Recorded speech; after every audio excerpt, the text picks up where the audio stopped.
extremity is this one here. This is our femur. Of all the bones you do not want to break, this one's probably got to be top on your list. One of the top 5 anyhow. Does anybody know the statistic of death to hip fractures over the age of 65? If you are 65 years or older and you break your femur, you have an 80% chance of dying within a year. Not a good bone to break, especially the older we get. All right? Thankfully, this is also our strongest bone in our body, so it doesn't happen that often. It's the heaviest, strongest bone in our body. The proximal end is what gives us our hip. The distal end is what ultimately gives us our knee, or the top bone of our knee. And unfortunately, there's a few different components of this bone that you are responsible for. So just like we saw in the humerus, which is the bone that this one is kind of most like, we have a big rounded section on the top. This is the head of our femur. And the head of our femur,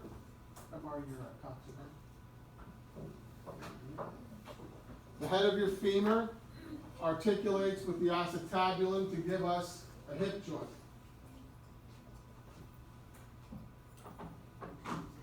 Behind the acetabulum, and I'm pinching it here, is the neck of the femur.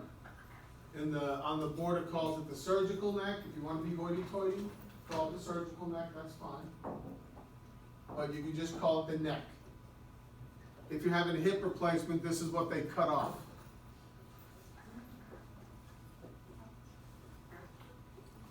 If you ever want, it's hard to make me vomit, but when they were cutting off, I did see a hip replacement. I was in the surgical room watching a hip replacement, and when they cut off the proximal part of the femur, I was close. Just the smell of bone dust and just watching it get lopped off, it's gross. But it's really cool when you see them put the new one in. Did you compare the smell to anything? Huh? Did you compare the smell? Taking off the skull cap when I was in gross. We had to take off the skull caps to lift up and take that brain out. That's actually what it reminded me most of. Below the neck, we have 2 trochanters. We have a greater trochanter and a lesser trochanter. You can see the lesser here, and you can see the greater on this side. To see these 2 trochanters, there's 2 bumps. One of them is significantly larger than the other. All right, the significantly larger one is your greater trochanter. The significantly smaller one is your lesser trochanter. All right, so everybody can see these 2 lumps of bone below the neck. All right, one is significantly bigger than the other. The significantly bigger one is the greater trochanter. The significantly smaller one is the lesser. And again, we can see the lesser trochanter here, and then the greater trochanter up here.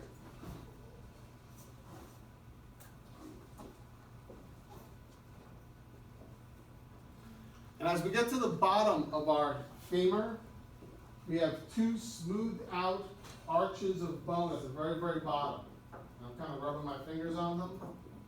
These are the femoral condyles. Now the picture up there separates one into medial and one into lateral. It's never a bad idea to learn medial and lateral. Although on the test, if they ask this, I'm looking for femoral condyle. They're both femoral condyle. This one happens to be the medial. This one happens to be the lateral. But if you put femoral condyle, I'm game.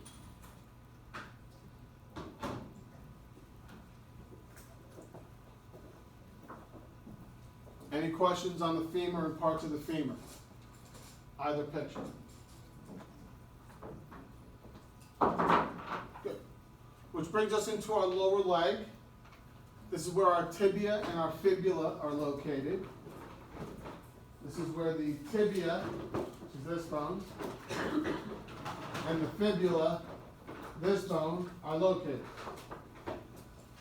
And our tibia and our fibula fit into one another, kind of like so. The fibula is the lateral bone. That's the bone that's on the pinky side of your foot. And the job of your fibula is to work kind of similar to what a cane does. It supports the body when someone uses a cane. The fibula supports the tibia. No real motion occurs between these two bones, one would hope. The fibula is nothing more than a support. So you need to know that this is the fibula, and that's it.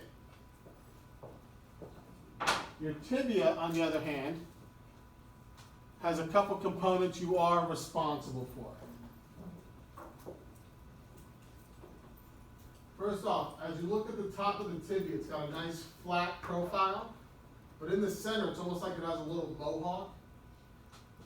That little mohawk area is known as the intercondylar eminence. It literally sits, you put the femur on top, it literally sits in between the condyles. Inter means between, so intercondylar means between the condyles, right? And literally that little mohawk sits in between the condyles of the femur, hence its name, intercondylar eminence.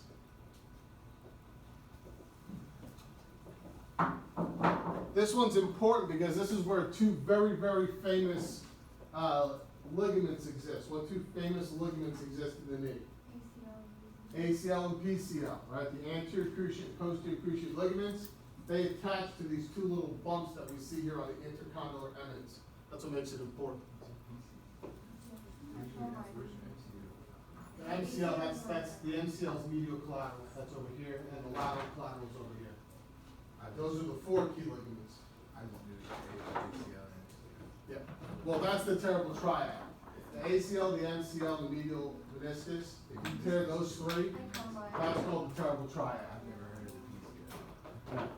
The PCL usually doesn't get torn, but the ACL is which is more commonly here getting torn. As you look in the front of your tibia, as you look at it from the side, there's a little bump of bone. I've got yours. This little bump of bone that we see here, this is called your tibial tuberosity. The tibial tuberosity is the attachment for your quadriceps. Your quadriceps ultimately attached to the tibial tuberosity here in the front. Has anybody here ever heard of Osgood-Schlatters disease? Anybody watch basketball? You ever notice that really tall basketball players, especially guy basketball players, wear these weird little straps below their knee? They just look like a weird band going underneath their knee. And you ever wonder why that is? Those people had Osgood-Schlatters disease. Osgood-Schlatters occurs more commonly in boys. And what happens is as the kneecap attaches to the tibial tuberosity, as these boys start getting really tall, you literally tear the periosteum off the bone. Just like peeling a banana peel away from a banana. And it's extremely painful. It tends to happen in really tall kids, and it happens in boys much more often than it happens in girls, due to the fact that girls, you go through your growth spurts sooner. So when girls go through their growth spurts, which is 5th grade and 6th grade, how many really ripped, muscular girls do you know? How many ripped, muscular 5th graders do you know, male or female? Right? You just don't know many, right? But boys, we go through our growth spurts 8th grade, 9th grade, 10th grade, where you do have ripped boys and girls, right? So as we're going through our growth spurt, there's more guys out there that are really muscular than there are girls in 5th grade. So as a result, this happens more commonly in boys. So that's your tibial tuberosity. Last but not least, as you look at the bottom of the bone, if you hold this bone up solidly, you can see there's like a little peninsula of bone hanging out. All right, and you can feel this on your own leg. If you turn your leg in and feel the little bump on the inside of your ankle, what we call our ankle bone, but on the inside, that's this little bump of bone. This is called your medial malleolus. And if you look on the board, it's the bottom leader on the right-hand side. So for your femur, you need to know intercondylar eminence, you need to know tibial tuberosity, and you need to know the medial malleolus.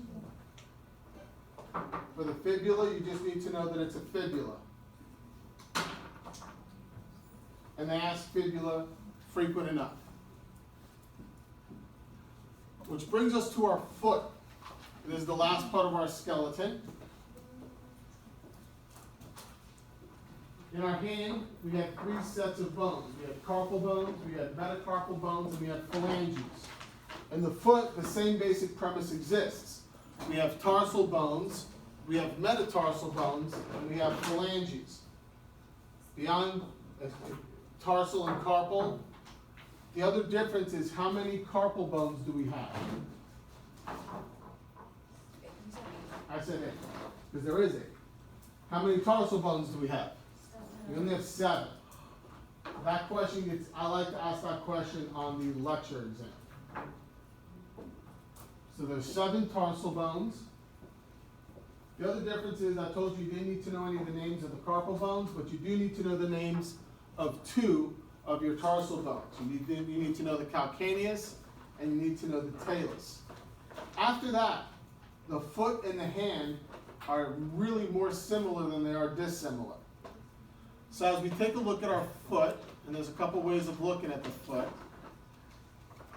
This is bird's eye, and this is a look from the side.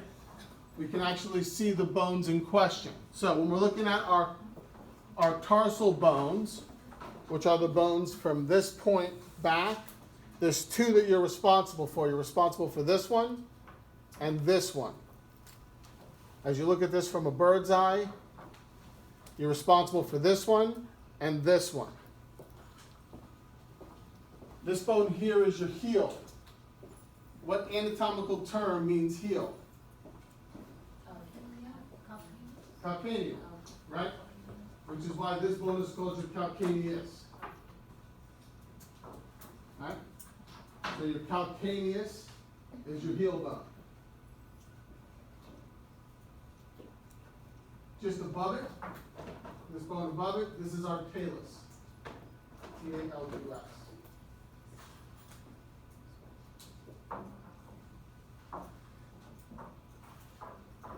After that, our foot and our hand are eerily similar. We have 5 metacarpal bones, we have 5 metatarsal bones, and they're named the exact same way. Except now, instead of a thumb, we have a big toe.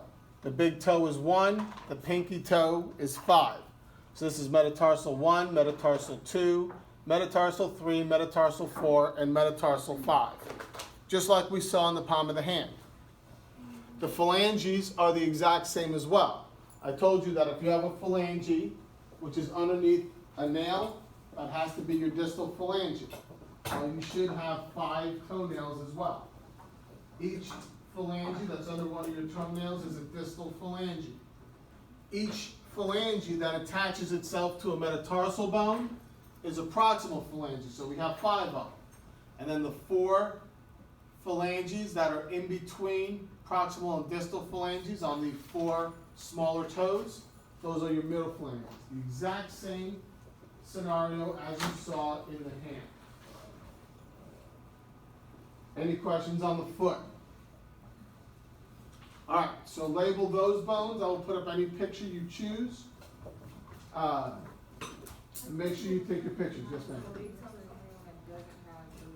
Yeah, the big toe and the thumb are the digits that don't have middle phalanges.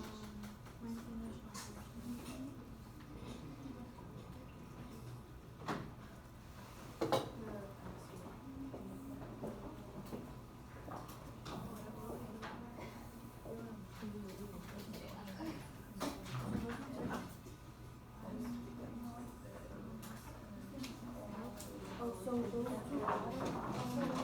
2